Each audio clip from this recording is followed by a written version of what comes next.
Tonight's lecture concerns itself with Rochel Imeinu, with our mother Rochel. It's traditional that she is the one that people address prayers to for marriages and children. Rochel is probably the best known and the most motherly, if I can use that word, of all of our mothers. And she has a very tragic, difficult life. We found that all of our mothers, all the Imos, had difficult lives, but Rochel excels in it. And some of it is of her own making, according to the rabbis. Out of all the mothers of Israel, Sarah is considered to be a prophetess, because God tells Avraham, "Kol asher tomar elecha Sarah shma b'kolo."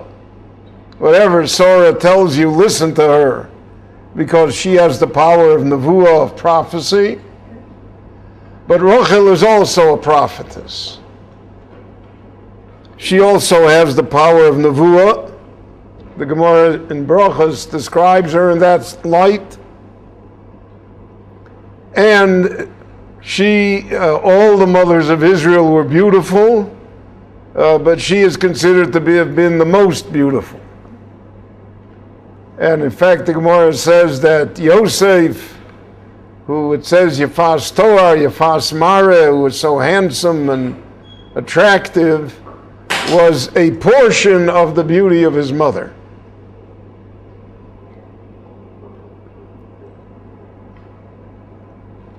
And she is a twin of Leah. As I mentioned last week, they were twins. They both married at the age of 22, but she dies at the age of 36. She dies 8 years before Leah dies. So she's married to Yaakov for 14 years. From the reading in the Torah, you cannot estimate the ages or the length of time that's involved here. But the Medrash fills us in on this. And by Jewish tradition, that's what we know, that she was married to Yaakov for 14 years. And she passes away at 36 in childbirth when Binyamin is born.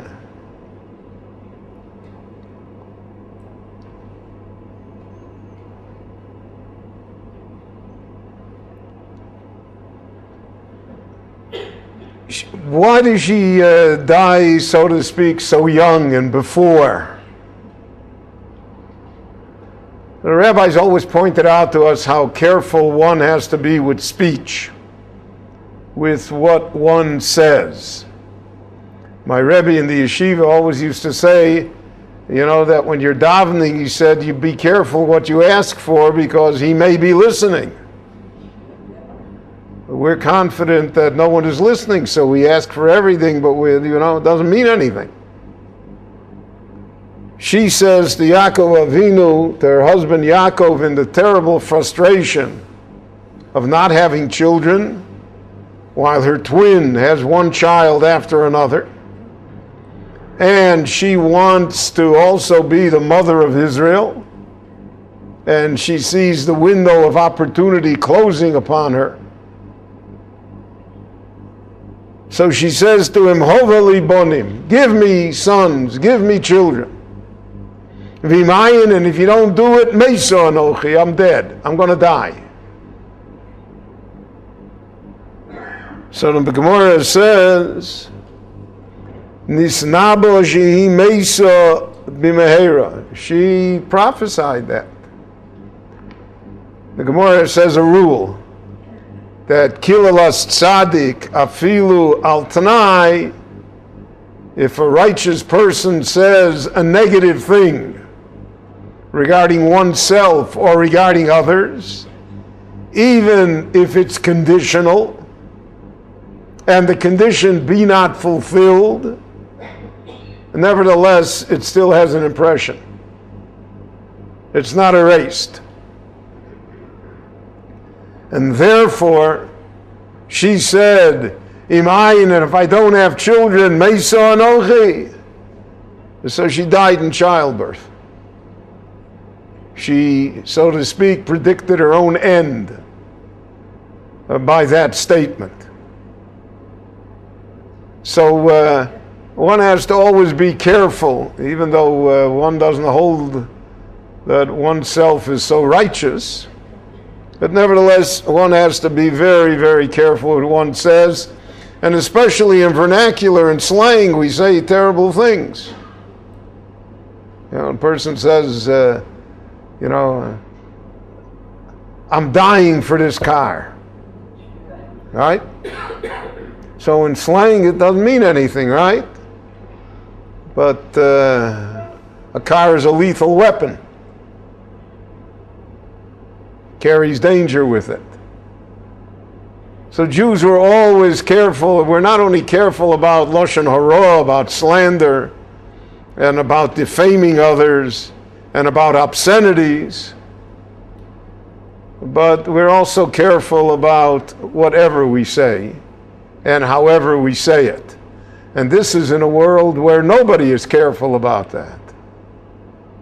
And therefore, many times the troubles that befall our society, in the eyes of Chazal, are self-inflicted, because we said what was going to happen.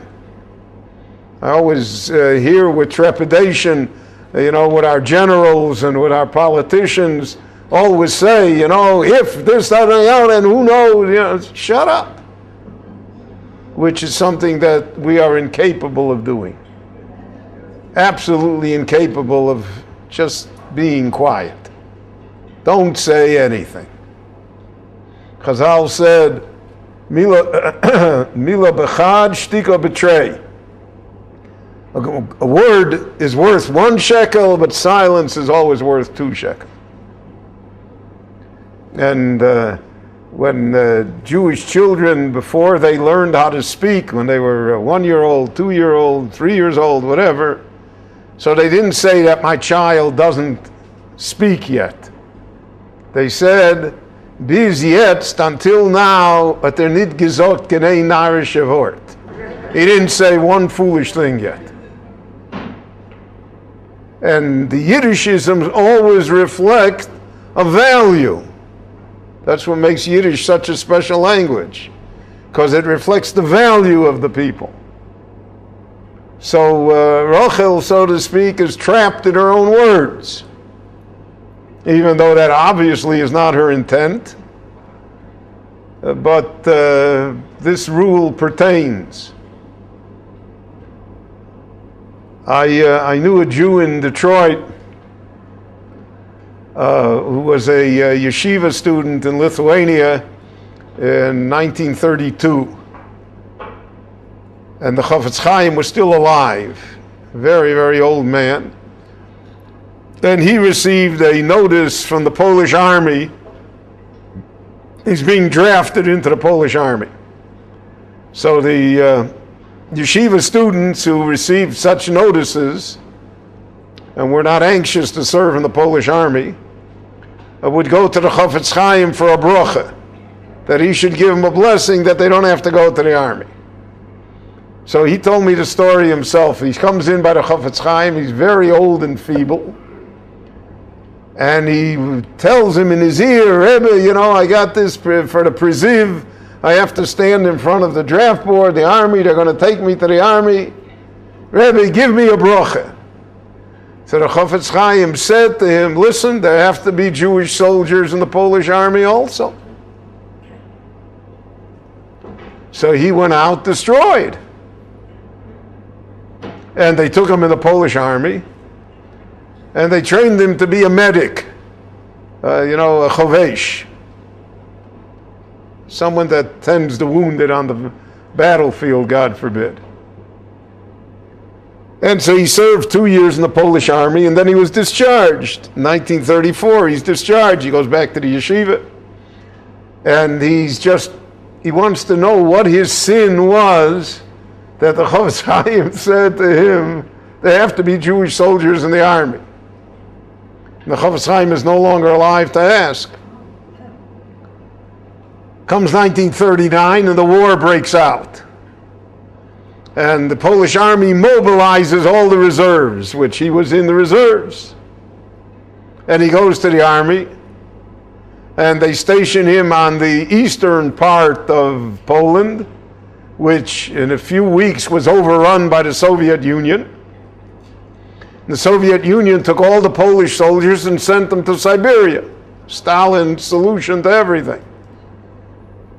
So Menachem Begin also went to Siberia. They all went to Siberia, where in the Gulag you're not going to last too long.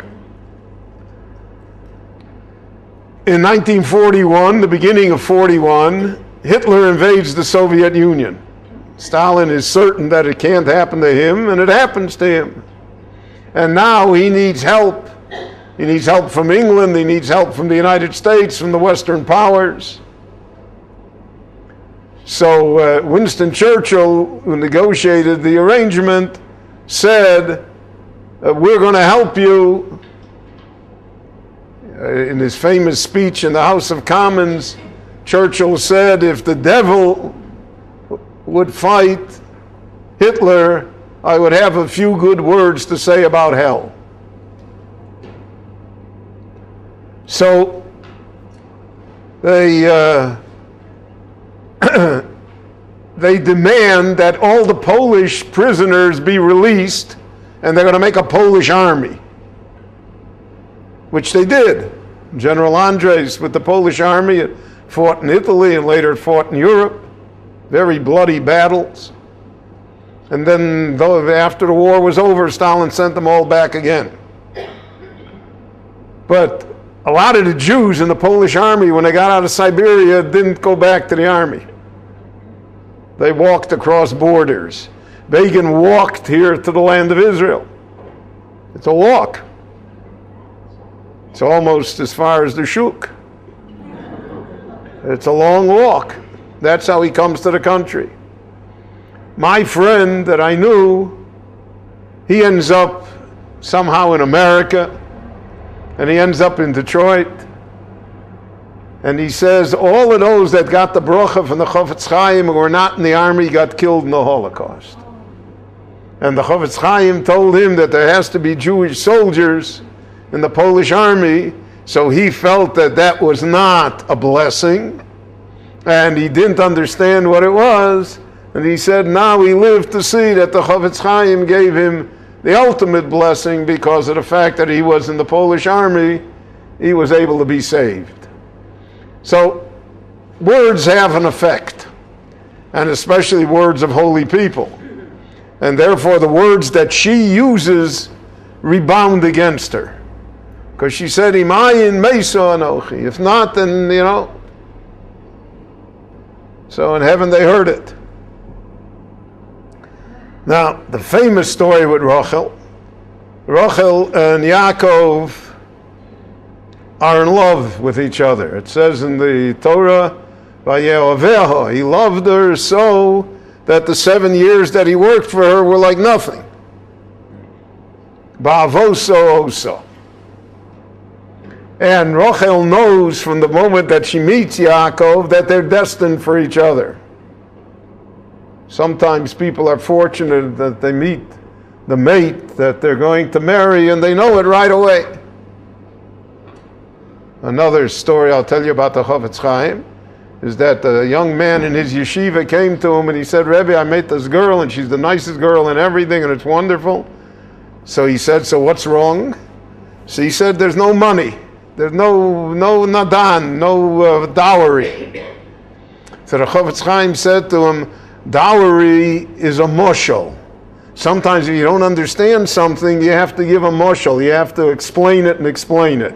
If you understand without the moshel, then what's the problem, right? So they know they're destined for each other. But she tells Yaakov in advance, the Medrash says, she tells him in advance, dear, you should know my father is the world's greatest cheater. And you should know that in our society, lo yasech ein bimkomeinu, they will not marry off the younger one, even though we're twins, but she's older than I am. And my father will not allow me to marry you as long as Leah is unmarried. Now, that's a problem that occurs in many families. That's for one reason or another, the older daughter finds it difficult to find the right one, and there are 2 or 3 or 4 or 10 backed up. So what do you do? So, like in many things in life, there are no good answers. Whatever you do is not going to be terrific. But it's not fair to the other ones, right? So she tells that to Yaakov. So Yaakov says, don't worry, I'm as big a cheater as he is. If I have to be, I'm the champion cheater also. I'm his brother in that. Because Yaakov has the experience of, so to speak, having fooled his father to obtain the brachos, to circumvent Esav. And Yaakov, in spite of being an Ish Tom Yoshev Oholim, he says, don't worry, I'm a match for your father, which is what all sons-in-law say, and rarely are. She says to him, no, you're not. There's a lot, the Medrash is here, the whole conversation. She says, you're not. You'll see you're not. And he says, I am. Comes the time for the wedding, and Rachel realizes that her father is going to substitute Leah for her at the wedding night.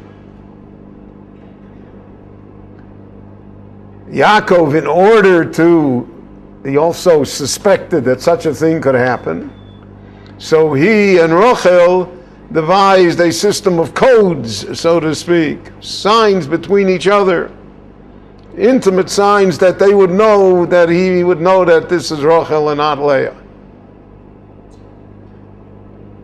It seems from the Medrash that indicates that they were even identical twins, which would explain why in the dark, so to speak, he could make such a mistake. The Medrash has another answer, that in order that the voice of Rachel should be there, that Rachel actually hid in the room. And when he asked questions, she answered instead of Leah. But in any event, she gives Leah the code, because she does not want her sister to be embarrassed publicly. And because of that, she is rewarded in the future. The Gemara says, why was she zoche that the first king of Israel, Shaul HaMelech, should be her descendant from the tribe of Binyamin? So to speak, she beats Leah to the Malchus, to the royalty, because David is from Leah, tribe of Yehuda. But she is the mother of the tribe of Binyamin. So the rabbis say, because of the fact that she sacrificed herself in such a difficult situation in order not to shame her sister. And that becomes the hallmark of Rachel.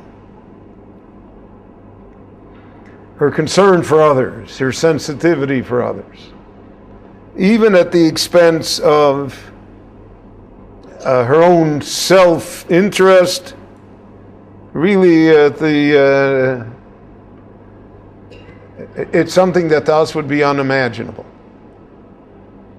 The Gemara in Bava Basra says that Yaakov sent her gifts, and Lavan confiscated the gifts and gave them to Leah.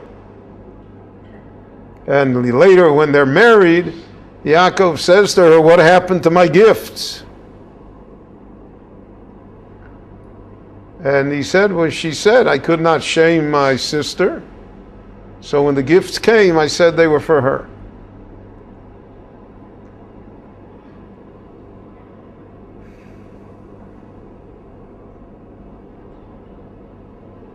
A relationship with Leah is naturally strained.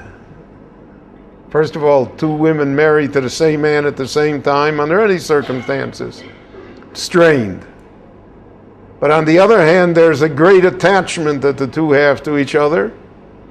And the Medrash quotes her as saying to Yaakov, when she is barren and has no children, she says, Im ein ani kedai sheyiboneh olam mimeni. If the Jewish world will not be built for me, for whatever reason, yiboneh me'achosai, let it be built from my sisters. Because we'll discuss next week, Bila and Zilpah are also her sisters. So there is a selflessness here that really defies any understanding.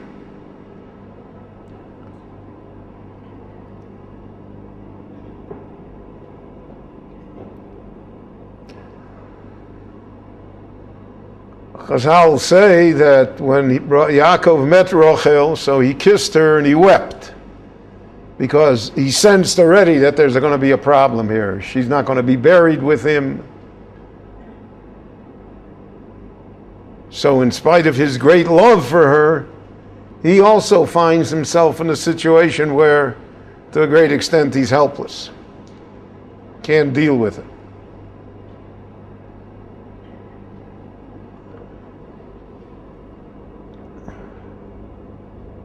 In the Torah it says, "Vatakane Rochel ba'achosa," that Rochel was jealous of her sister.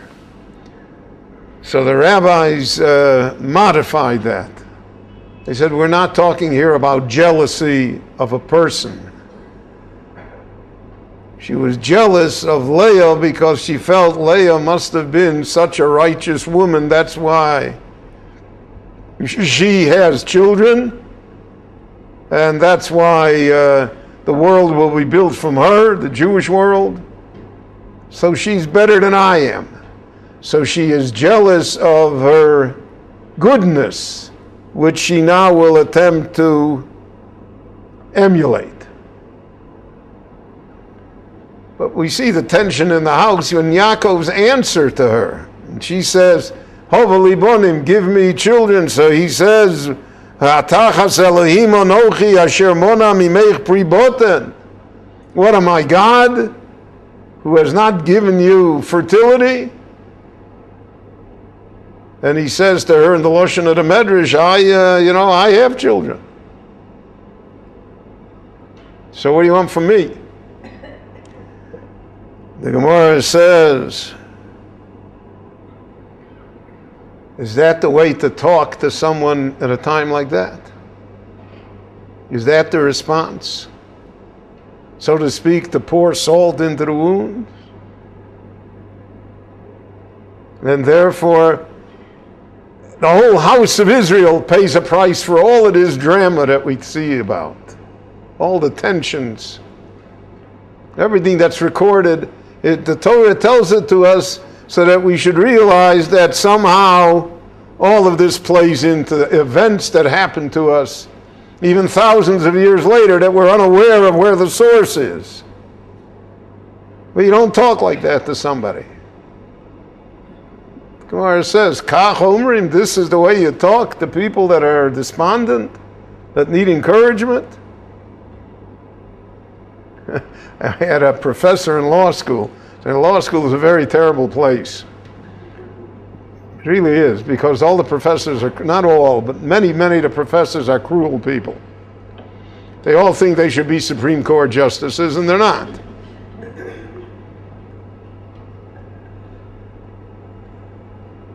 So in law school, they call upon people every day to present the cases that were going to be discussed. And if you didn't prepare the case correctly or you don't do a good job, they absolutely rip you to shreds.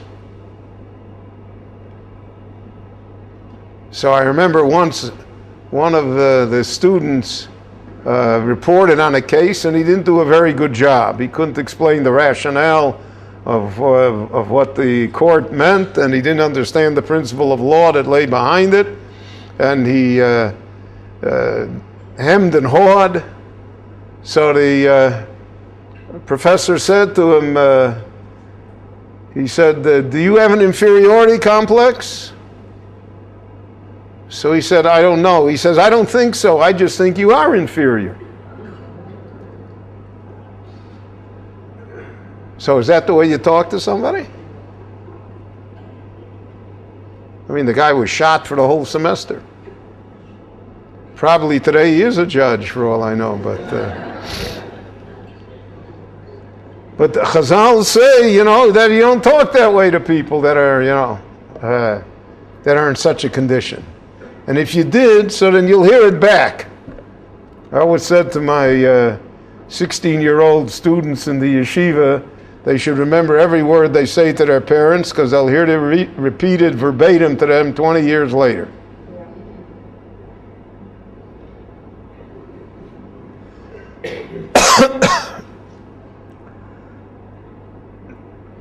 The Ramban has an interesting outlook on this. The Ramban says, how did Yaakov marry sisters? Which is forbidden in the Torah. So while they're both alive, it's forbidden. So how did he do such a thing? Because the rabbi said that even by Avraham Avinu already, they had an intuition as to what the Torah values were and what the mitzvot would be. So then how does he transgress over that? So the Ramban says that the Isur, the prohibition, only applied in Eretz Yisrael. But in Chutz La'aretz, outside of Eretz Yisrael, as of that time, there was no prohibition. So he says that that's why Rochel died when they came to Eretz Yisrael, because the moment he came to Eretz Yisrael, so then he couldn't remain with the two sisters. And the Ramban says from that, the great rule, that Eretz Yisrael is a very special place, but it's also a very dangerous place. And that, so to speak, things you can get away with in Chutz La'aretz, you can't get away with here. And that the standard here is raised automatically. And that therefore, Yaakov, the ensuing tragedy occurs because of the fact that Yaakov comes back there to Israel with both wives. Now, Yaakov works, as we mentioned, 14 years for Leah and for Rachel. In the period of time, Leah has children. Then he works another 6 years in the house of Lavan in order to acquire wealth, right? And he's 2 years on the road, so he's separated 22 years, which is the amount of time Yosef also was separated from them.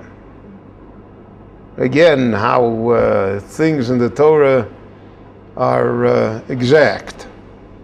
God's judgment is very fine.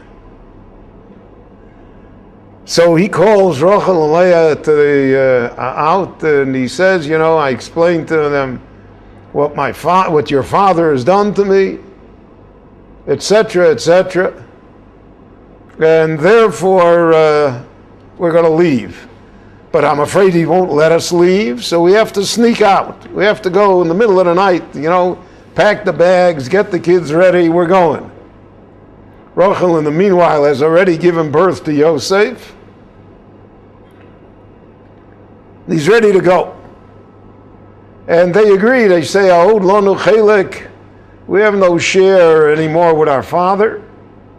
and he took everything from us, and he's abused us, and he's exploited us. We're going with you, Yaakov. We're going to escape. And they leave. And they come to the land of Israel. Now, Yaakov is pursued by Lavan. And the father-in-law says to him, Abonim bonai, abonos benosai, where my children, my grandchildren? What do you mean you leave? How do you do that? You going on Aliyah? And what about us? The Medrash says, he says, I'm an old man, who's going to take care of me? Am I old? Pull out all the stops of guilt which exist without saying it, but he says them all. Because he's Lavan. He lays the whole guilt trip on him. And then he says, in my house I had trophim. I had these house gods. The trophim were house gods that the houses had, that the pagans had. So it was either a goddess of fertility, and it was a god of blessing, it was one for cooking. It was all, they had you got a god for everything. And everybody had these trophim. If you see here in the Israel Museum, you can see them, or in the Bible Lands Museum, you can certainly see them, what the trophim were in the ancient times. So, he says, you stole them. Lomo ganavtas Elohim. What are you stole my gods, right? Well, you say you're a religious man. You say everything that you say is God and God and God, right? And you stole my religion. You took my faith away from me. You took all the trophim. And Yaakov, in righteous indignation, without realizing that Rachel had taken them, and Rachel took them because she wants to do her father the favor that he should not have idols in the house. So she interferes. So it was l'shem shamayim, right? She was certainly did it for the sake of heaven. She wanted to save her father from paganism. But still, stealing is stealing is stealing.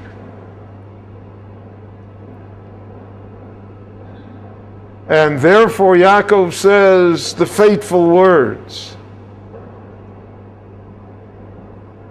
Wherever you find it, lo yichyeh, well, I will not allow that person to live, will not live. Because he is certain that what? That no one has them. And he, Lavan searches every place, and he doesn't find.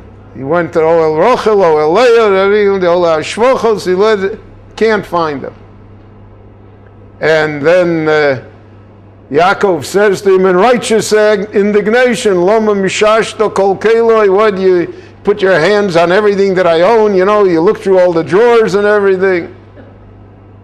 Did you find anything that's yours? Put it down here and we'll have a judgment. What's yours? Below Yoda Yaakov ki Rochel genovasa.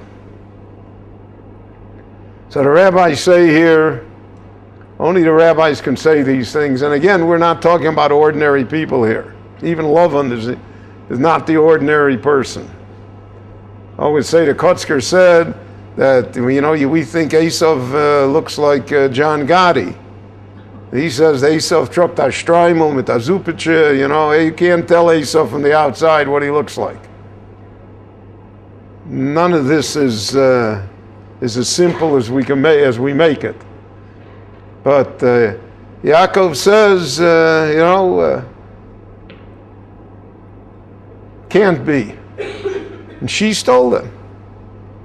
So she, so to speak, the rabbis say is in character. Because she fooled Yaakov on behalf of her sister Leah, right? Yaakov is the victim there. So even though she does it famously and righteously on behalf of her sister, But the act that she does is an act of deception against her husband. So here too, even though she does this righteously and with the highest motives and purposes imaginable, but the act that she does is stealing. And therefore Yaakov's curse comes upon her. And the fact that she did it for a wonderful cause does not change the action. And then again, she deceives her father because she lies to him. She's sitting on the camel, in the bag of the camel are the trophim, and she says it's because of her physical period that she's unable to get off the camel, So everything is l'shem shamayim, but there's a price l'shem shamayim that everybody pays. Chazal have a great discussion in the Gemara a number of times about the concept of mitzvah bo b'dei aveira. A mitzvah that comes through an aveira. Is it a mitzvah? Is there any credit for the mitzvah? So the mere fact that it's discussed in the Talmud and discussed at length regarding many matters indicates that there's a problem with it. Chazal say on the posuk, tzedek, tzedek, tirdof, you shall pursue righteousness. So the Gemara says, tzedek, tzedek, why does it say twice? Righteous ends through righteous means. If the means are not righteous, the fact that the ends are righteous does not per se make it a positive thing. And we see that reflected in her life. That all of these things come back to haunt her, so to speak. And they come back to haunt her children as well. The brothers will say to Binyamin, when Yosef plants the cup, the silver cup in the bag of Binyamin, and Menashe searches and finds it, so they say to him, Ganev ben, your mother was a Ganev. Genetic by you.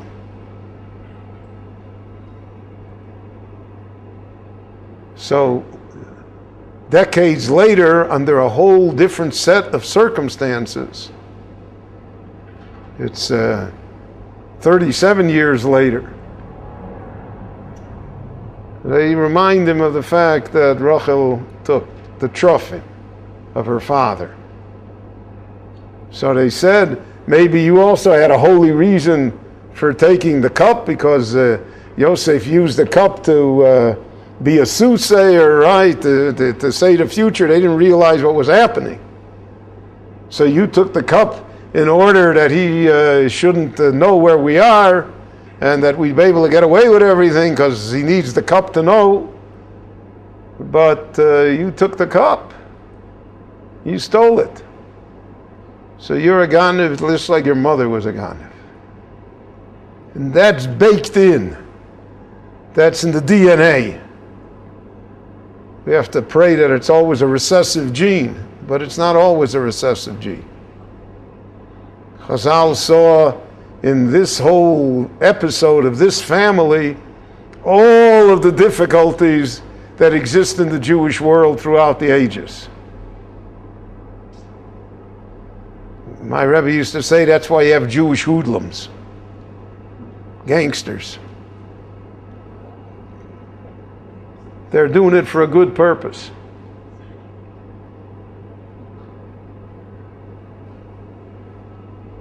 I remember a famous story with Golden Meir that Bugsy Siegel made a parlor meeting for her. You know, and when Bugsy Siegel sent you an invitation to the parlor meeting, everybody showed up, and they showed up with envelopes full of cash. And you know, it was used to purchase arms for Israel in the 1948 in the difficult times. but it was Bugsy Siegel money. And it has an influence. It has an influence, even though it's for positive things.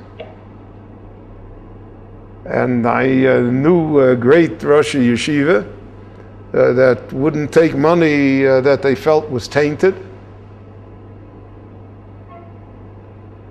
They wouldn't take money from people who they felt were not Sabbath observant. He said, you can't build a yeshiva on that money. Sooner or later, it catches up with you. So all of this is expressed here in this drama between Rachel, Yaakov, and Lavan.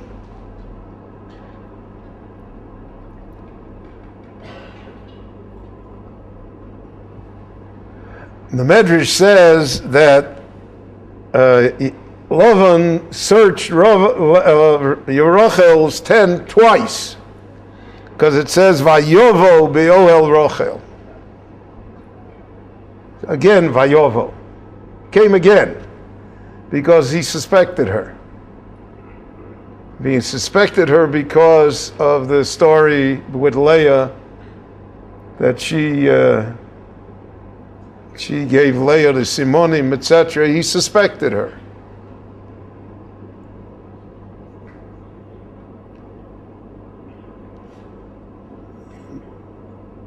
In the Zohar it says, I just want to read the words to you so you don't think that I made this up.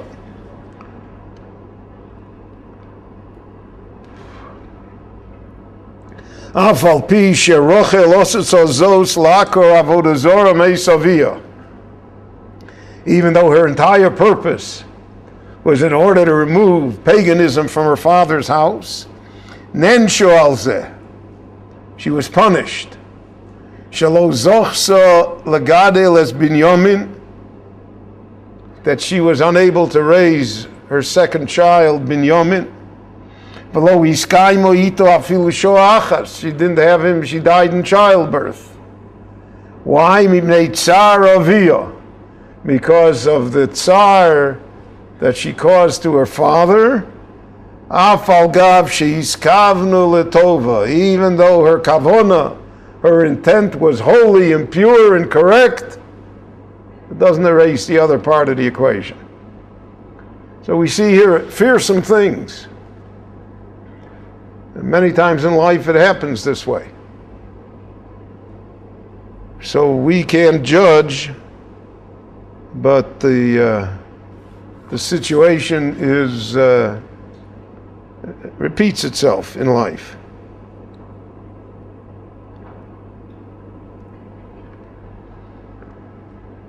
The rabbis say a tremendous idea, frightening idea, that she died in childbirth, so therefore Binyamin, who was not raised by Rachel, so there was not the Rachel-Leah competition, so Binyamin took no part in the sale of Yosef. He was the only one that was out of the loop completely. Everybody else is guilty. All of the 11 brothers. Binyamin is innocent completely. And the Gemara says that that's why Shevet Binyamin did not go with the 10 tribes when the 10 tribes broke off from Malchus Beis David.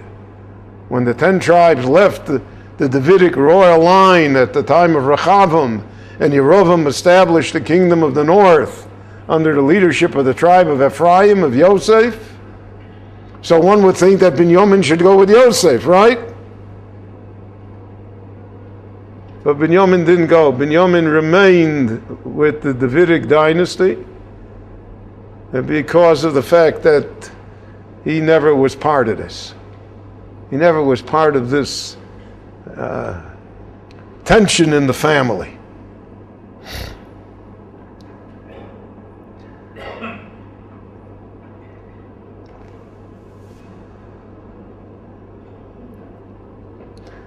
There are two opinions as to when Rachel died. One opinion is that she died in the period of Sfira, between Pesach and Shavuos. And because it says Kivras Eretz is that the earth was still dry. It became dry already. In the rainy season, there's mud, the earth is moist, but by now, after Pesach already, there's no more rain, the earth begins to dry, and that's what Kivras Eretz means. There were clods of earth, dried. The second opinion is that she died on the 11th day of Mar Cheshvan, which is the day that is usually commemorated here in the land of Israel because it's an exact date. That date is quoted in the Yalkut Shimoni, which is the 12th century in Germany. And there's a tradition that that's the date, the Yortzeit, the date is the 11th of Mar Cheshvan.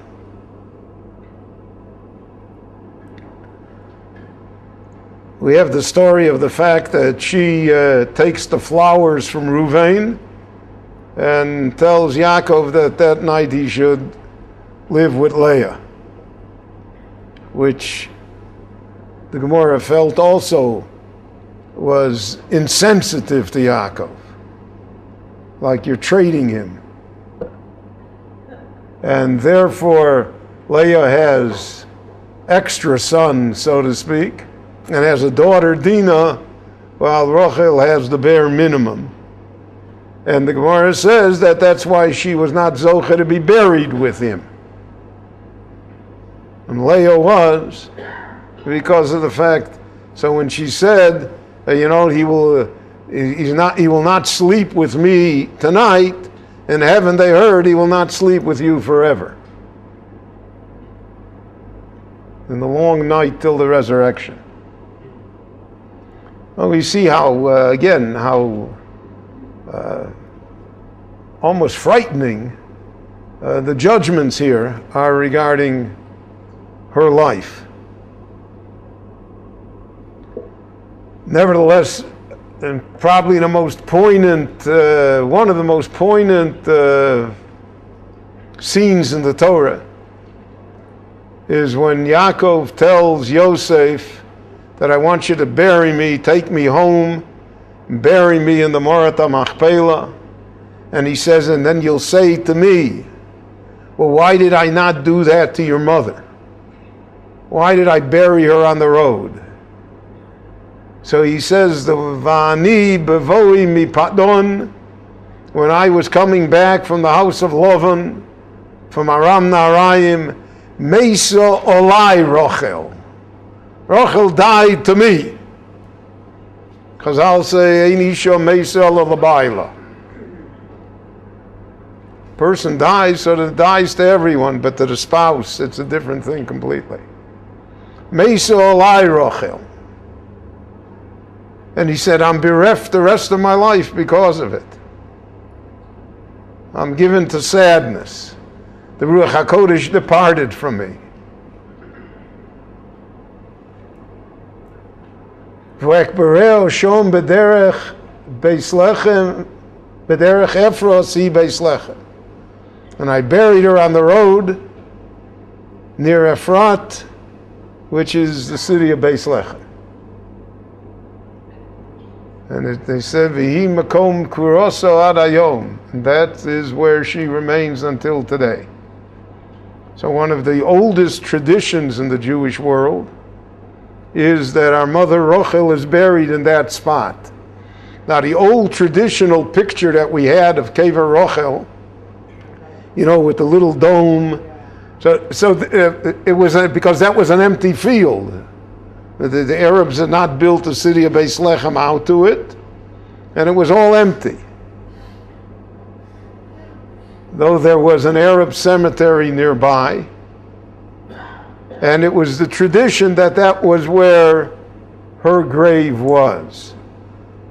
Moses Montefiore, in the middle of the 1800s, in his many projects on behalf of the Jewish people, built that building, built the old traditional building of Kever Rachel.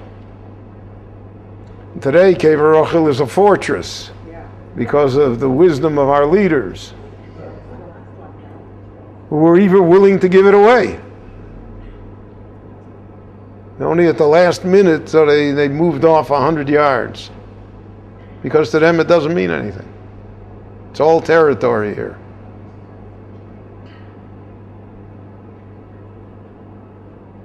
So he says to him, I buried her on the road. So the Medrash says, what does he say? He said there'll be a day when the Jewish people will go into exile. There'll be a time when they will need a mother's tears. Somebody will have to care about them. And since she'll be on the road and she'll see her children marching off to exile, so that's the famous verse in the Novi Yirmiyahu, Kol Nehi Baroma Nishma. The voice of sadness, of wailing is heard on high. Rachel Mevako al Boneho. Mother Rachel weeps for us. Me'an Oli Inochem. She accepts no comfort. Ki Einenu, because they're not here. So he said that's why she was buried on the road. Because she has to remain the mother of Israel through all the ages. And in all the ages there will be more shadow than light. More difficulties than solutions. More troubles than goodness. So somebody has to be there, right? The child falls, so the child picks oneself up and runs to the mother.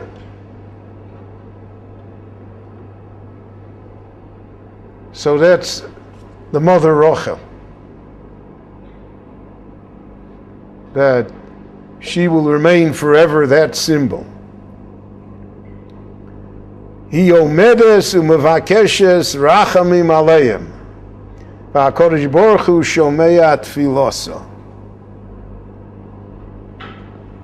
And the Gemara says further, it's a psichta, Bishvil Rochel ani machzer es Yisrael imkomo.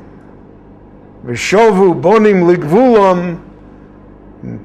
The sons will return home, means to return home to Rachel. So that even though the Moras HaMachpelah has got Avraham and Sarah and Rivka and Yitzchak and Yaakov and Leah, emotionally, Kever Rachel was stronger always in Jewish ideas and Jewish heart. And you'll see that in Jewish homes, I remember when I grew up, almost every Jewish home had a picture of Kever Rachel. You didn't have a picture of the Moras HaMachpelah. You didn't even have a picture of the Mokom HaMikdash or of the Kotel Maravi. But a Jewish home without a picture of Kever Rachel somehow was deficient.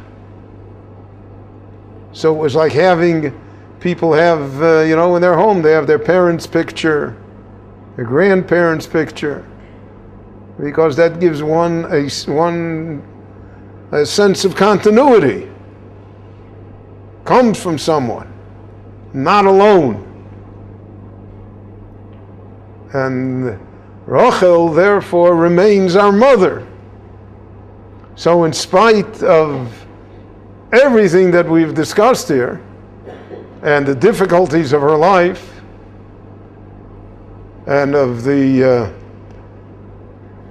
terrible vicissitudes that overcame them, in the long run of history and of Jewish thought and Jewish values, Rachel is our mother.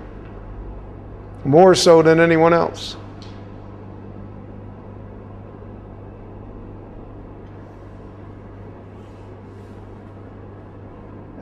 And Chazal saw it that way.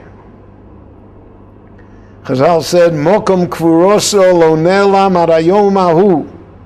Her grave was never lost. Always knew where it was. Ad she'osid HaKadosh Baruch Hu lachayos meisim. Until the time when God will revive the dead, we always will know what place where Rachel is buried. So there'll be a place for Jews to come and pray.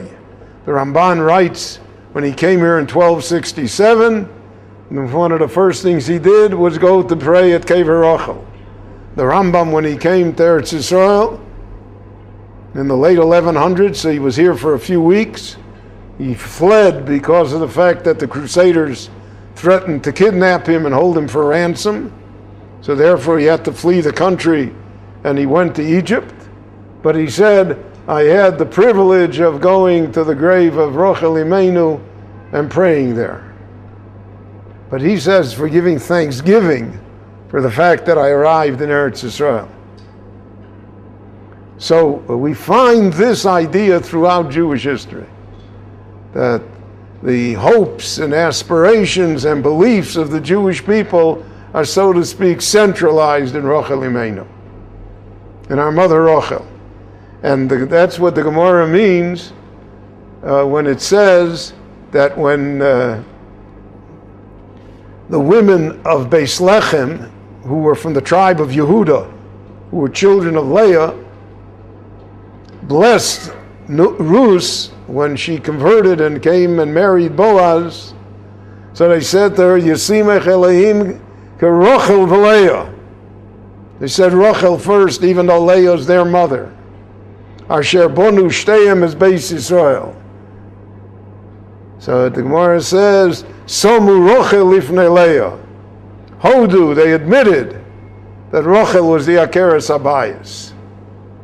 That Rachel was the main one. And so it's remained throughout Jewish history and Jewish thought that Rachel remains that way for us.